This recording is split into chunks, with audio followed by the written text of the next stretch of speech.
Hi, I'm Veronica and welcome to Beauty and Fashion Talks here on Arise TV. Join me every Saturday morning as we chat about the latest in fashion news and beauty. Be sure to keep up with us as we stay on top of trends and key players in the industry within Africa and around the world. On today's show, we're going to jump right into the world of fashion and branding. Stay with us as we chat with two of fashion gurus and get their take on how important branding is within the fashion industry. We'll tell you about what female founder and CEO that is making groundbreaking moves in women's wear. Stay tuned as we dive into what centuries-old African natural hairstyle is staging a stateside comeback. And in honor of World Vegan Month, you don't want to miss Vogue's inside look at the best vegan makeup brands offering cruelty-free cosmetics. Coming up later on the show, we'll be joined by Zara of Designers Consecrate, as well as Ijeoma Balogun of Redwick PR. Expect all that and more right here on Fashion and Beauty Talks. Stay tuned, you don't want to miss this.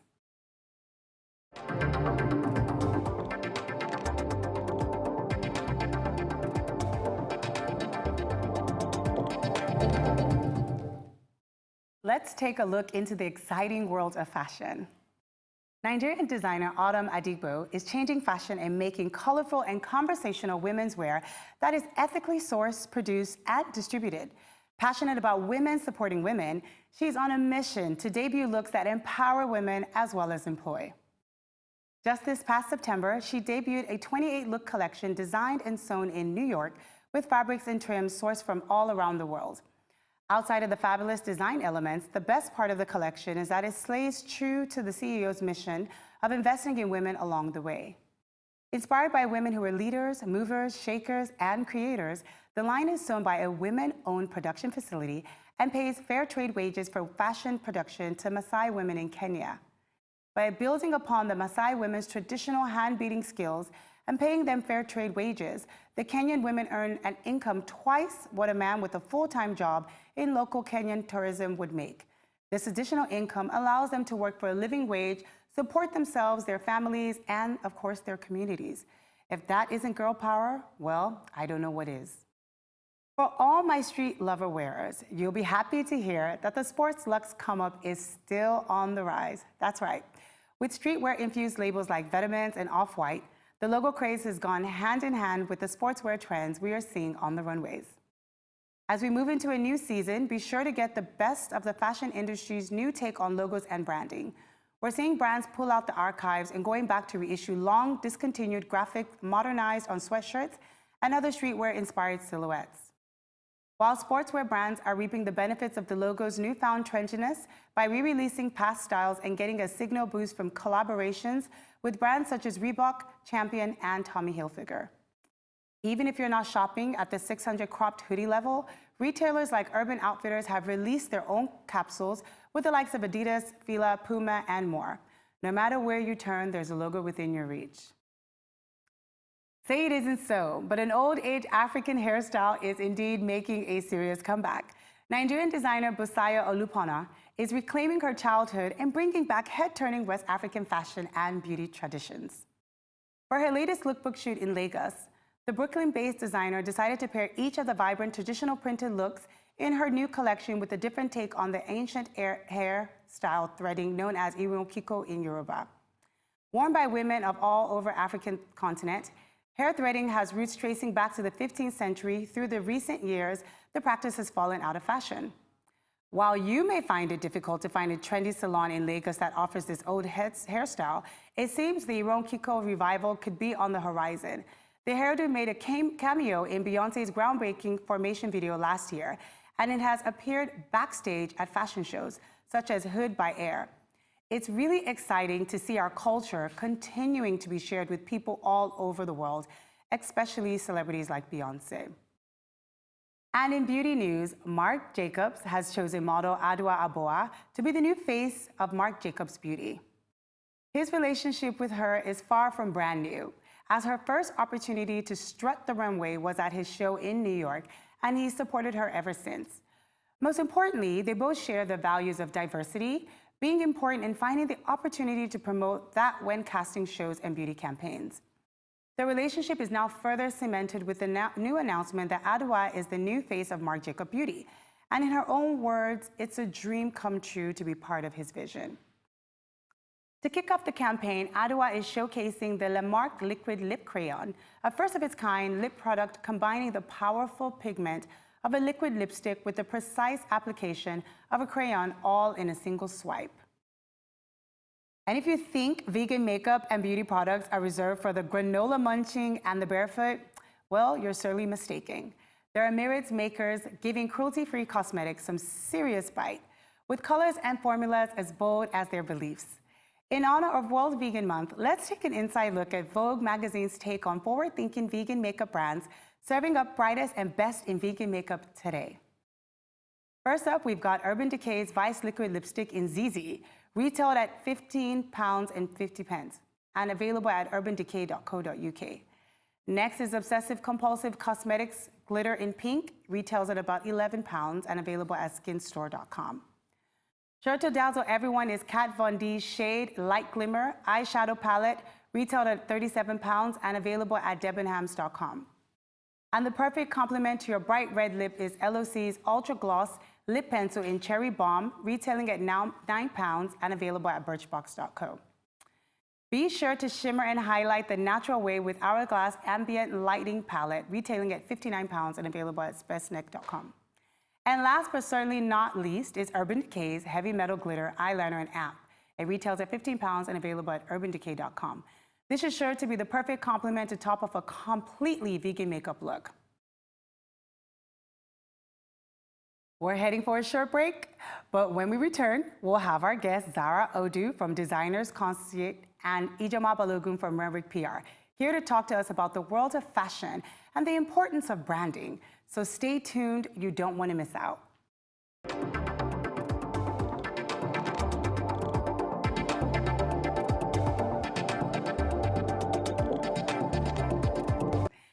Welcome back to Fashion and Beauty Talks on Arise TV. I'm Veronica Odeka. Joining us today are two very special guests and close friends of mine.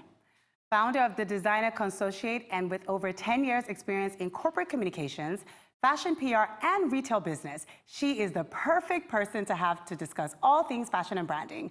Her current and past clients include Lisa Falawiyo, Lagos Fashion and Design Week, Apara Skincare, and Inglot Cosmetics. She's sure to continue to wow us with her beauty and brains, and best of all, she's here to join us today, Zara Odu. And we also have Ijeoma Balogun, an award-winning lifestyle journalist, relationship builder, and the founder of Reverick Public Relations Limited, a boutique PR agency specializing in designing strategic integrated campaigns. Her experience in the industry is unmatched, and we're excited to have her join us here today. So welcome, ladies, to the show, Ijeoma and Zara. Thank you so much for joining us. Thank you for having us. How does it feel to be on the show? It's good. Yeah. Love the set. Great. So obviously you guys are friends of mine, so we're just going to really talk about fashion, branding, and of course PR. But it's really, really important for us to have this conversation today because I think that, one, a lot of people mistake what exactly fashion PR is all about. And I know that, Zara, you no longer really focus on fashion PR. You've kind of created your own niche from fashion PR and gone into having this whole brand development for brands. And then Ijeoma, of course, with you as well, you've now taken on a bigger bite from fashion PR. But I think let's start, first of all, by saying, what is your take on fashion PR? What is fashion PR, ladies? You know, basically, I think PR is PR. There's no difference, fashion or lifestyle. It's just about who you're relating with and who you're connecting the brand to. That's what changes. But PR is mostly focused on like creating brand awareness, you know, making people know about a brand. So it's all about pretty much what you're saying, the buzz. Yes, that is the buzz. So if someone is known in whatever it is that they're doing and you're known well, can we just say that your PR has worked for you? Yes, and known for certain things. You know, you have PR objectives, you know. You want to be known, not just known, but known for a certain thing or a particular thing. So when that is established, then you say, you know what? That's the power of the PR. Yes. And so what has fashion PR, what has it meant to you, Zara? Because you've worked in that. I think that's where you really got your start, and you really, I mean, that's how I came to know you. So how does that work for you? I mean, when I moved back about 10 years ago, I started working with Lisa Falawiyo.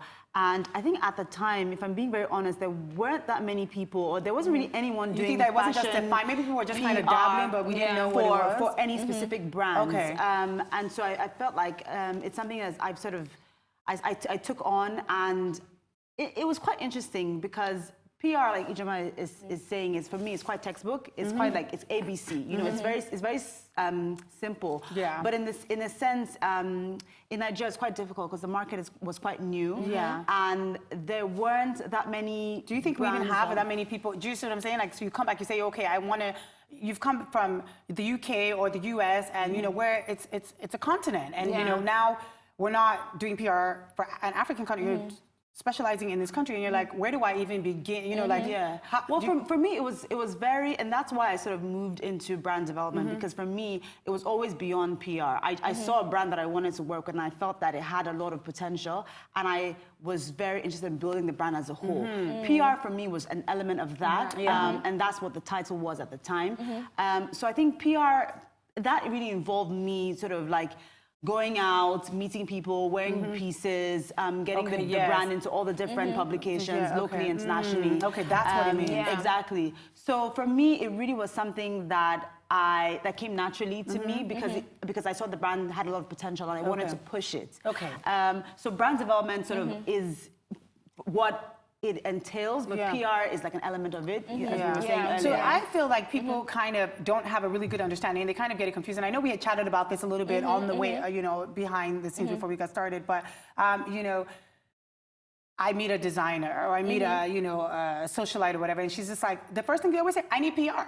I need PR. And a lot of times they don't understand that it's maybe different. They don't really need PR. So how do you guide Ijeoma? If a client comes to you and she's like, oh, I need PR, I need PR, what's the process for you figuring out exactly what she needs or what kind of PR she actually needs? I think first is understanding what she thinks the end game will be. Okay. So if she feels, oh, you know, the end game is I want sales, then I'm like, maybe you should be talking to somebody in marketing. Okay. But if it's more like I want people to know my brand, I want to build brand resonance, I want to create a brand image, then I know you're talking to the right person. Okay. So it gets mixed up, but it's a process. So marketing, PR, branding, they're all encompassing and they all feed off of each other, you know?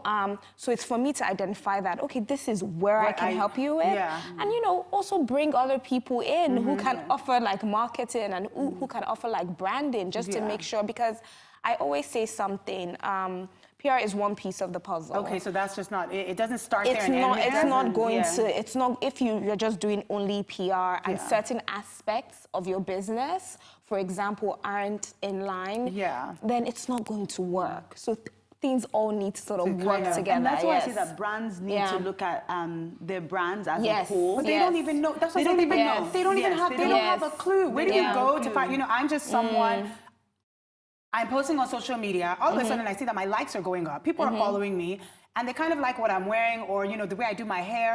So all of a sudden I'm posting, and I'm like, oh, you know, am I turning into this brand? You know, what am I doing? I don't know. I just need PR, and I come to you. Or I'm a designer, and I'm just like making my clothes, and people are placing orders. I don't know what I need, so I come to you, Zara, your brand. I think that with designers, as an example, I think that a lot of the designers are just making clothes. And like you said, they're on social media, maybe they're getting a lot of orders or they're getting likes and people are wearing their pieces. Some even celebrities are wearing their pieces. And that's just a designer. They're not building brands. Okay. I think that we need to look at brands holistically and think about all the different elements like Ijeoma said. Okay. And when we begin to do that, so everything from your logo to even sort of your aesthetic. Because you look at some brands and you think, every season, it's a different voice, it's a different opinion. They don't even know who they are, they don't even know who their target customer is. So all these different things are important for, even as we were saying earlier, how your brand is, how your logo is positioned. You know, what color font do you use? What kind of bags do you use when you put your pieces in them at the end? Do you have garment bags or not?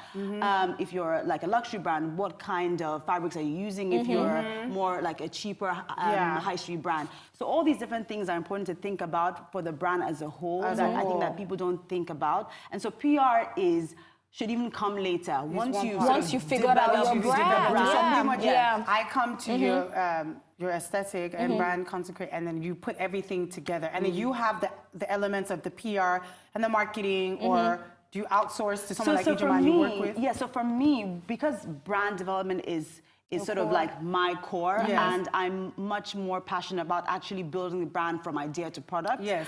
I would outsource that PR. Although I do PR, and I know how to do PR well, because it comes naturally. So you might throw in a bit. I don't enjoy doing PR. So I would call Ijeoma and say, Ijeoma, please, can you work with me on this project? Because, and we're saying earlier, even marketing as well, I would call someone else to focus, because it's not, I don't want to be a jack of all trades doing every single thing. I want to focus on one thing and then get someone else who is their expertise as well to focus on that as well. And I think it's all about teams. What I found is with the designers that are really successful in Nigeria, they have teams. If you look at the brands that have really structured teams, they're the ones that are doing really well. So do you think that maybe they don't even know, you know what I mean? They might not know that they need a team, or like you said, if you take them from this inception stage, by the time they're leaving you or they're done in a few years, you should have helped them probably assemble that team. So for now, you are the team. Yes. So for now, we are the team of what they need to get through what it is that they're trying to establish, right? Okay, no problem. So our listeners are paying attention right now, hearing everything that they have to say all about branding. So I've given our viewers a little insight into their backgrounds. But as soon as we come back, we're going to take a really short break. We're going to continue this very interesting conversation, because I just really want people to understand the difference between branding as a whole and PR as it relates to the fashion industry. So stay with us. Don't go anywhere. You don't want to miss this insightful conversation.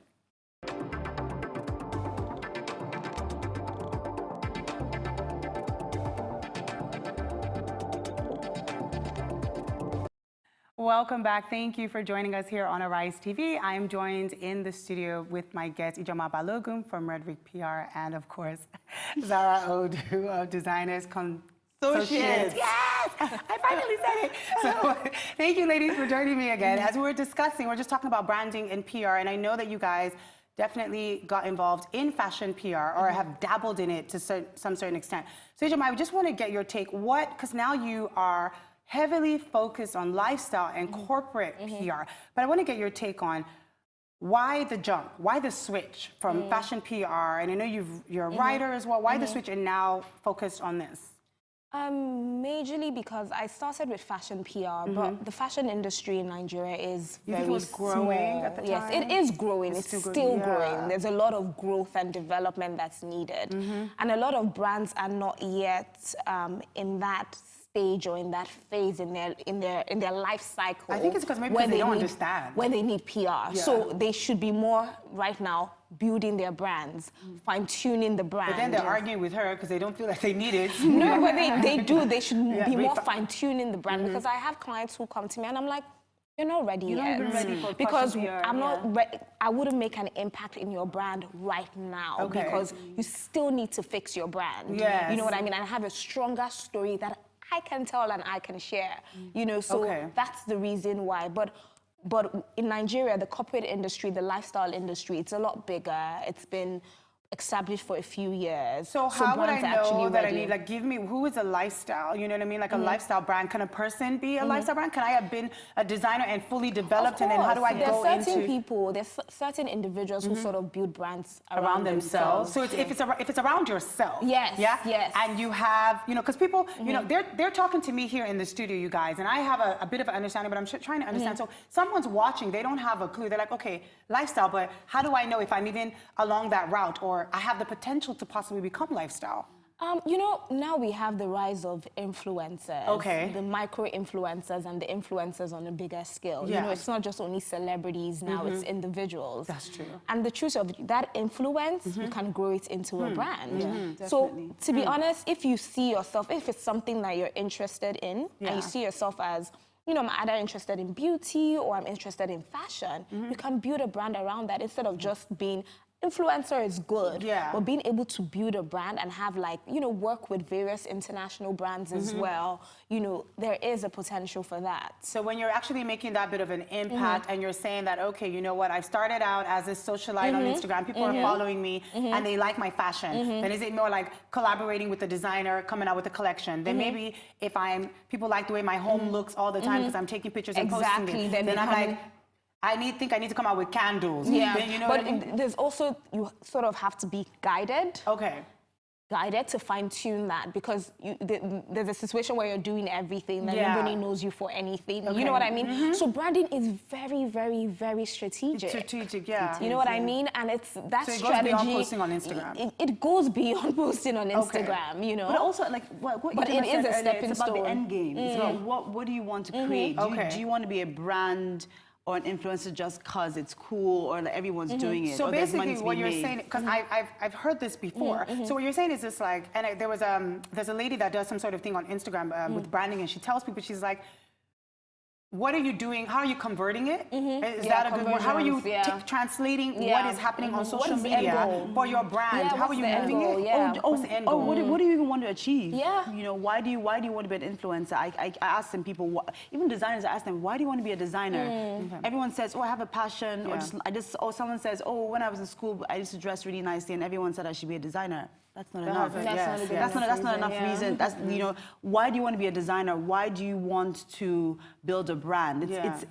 It's extremely difficult. So is that one of the questions you ask people? Because I know that you were briefly telling me something about not only just the designers, but there are other aspects that you brand and you work with? So with Designers Consortia, we consider ourselves connectors of sorts. And what we're doing is sort of connecting designers to artisans, to creatives, because you did tell me the word consortiate means to bring together. Yes, so Designers Consortia is to bring people together. We're bringing people together. And what we're doing is sort of like, we're looking at industry advocacy as well. And we're partnering with, for example, Style House Files and Lagos Fashion Design Week to continue to have this conversation about moving the industry forward. And the first project we did, which we launched at the Fashion Week, is the Designer Shirt Project. And that really was to highlight the work of the Human Capital Development Center. And that, for us, our focus is manufacturing. Because again, it ties back to the work that I do with designers, and in building the brands, you can have this amazing idea, but if the final product isn't good enough to sell in a store, the quality isn't great. Or even knowing how to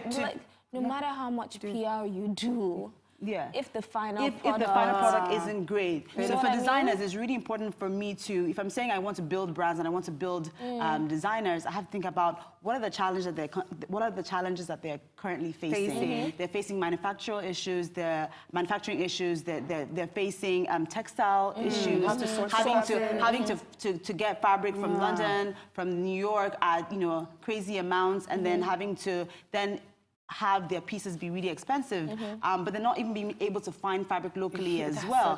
So for us, it's looking at these different ways, and so the two main things that we're trying to work on is textile development and finding new and interesting ways that we can produce our own fabric locally. So pretty much, like I said, the end goal is to help them with their branding. It's to help them with their branding. Give them a very solid brand, so they can just be the creative edge behind what it is they do. And I know that you're definitely wearing one of the so this is one of the shirts now. Yeah, exactly. This is so with the HCDC collaboration we partnered with the Lagos Fashion Design Week, and they pretty much sponsored our project. And what we did is we got 6 designers to design 6 shirts, and this is from Bridget Awoshika. And we had the Human Capital Development Center produce the shirts, and we sold them for 15,000. So you're already working on there already. So we don't have so much time, but I definitely want our viewers to have like a last-minute word from my two. I think they're like the best gurus. So tell me, give us the viewers a little bit of advice that you have for someone who's thinking of even getting into PR, you know, as a whole, and they're not sure, is fashion PR a good way to start? I would say first know what you want to do in terms of, do you want to do fashion PR or corporate PR? And PR. Know what you want to do. And Zara, from you? I would say, I would speak to the brands directly, and I would say, just decide exactly what it is that you want to do. So I just know what you want to do in life. Just do what you want to do in life. Okay. So I definitely say dabble in what it is that you want to do. So I want to say thank you so very much to my two fab guests for being on the show. And they're both on Instagram. Their brands are on Instagram. So definitely follow them if you want to get more insight to what they want to do. And you can also send them a DM if you want more information on how to get into fashion or into PR as a whole. So we're definitely out of time, but thank you so much for tuning in this Saturday here on Arise TV, Fashion and Beauty Talks with Veronica Deca. Make sure you tune back in every Saturday morning right here on Arise TV. Thank you for now. I hope you enjoyed the show, and until next week, stay fabulous.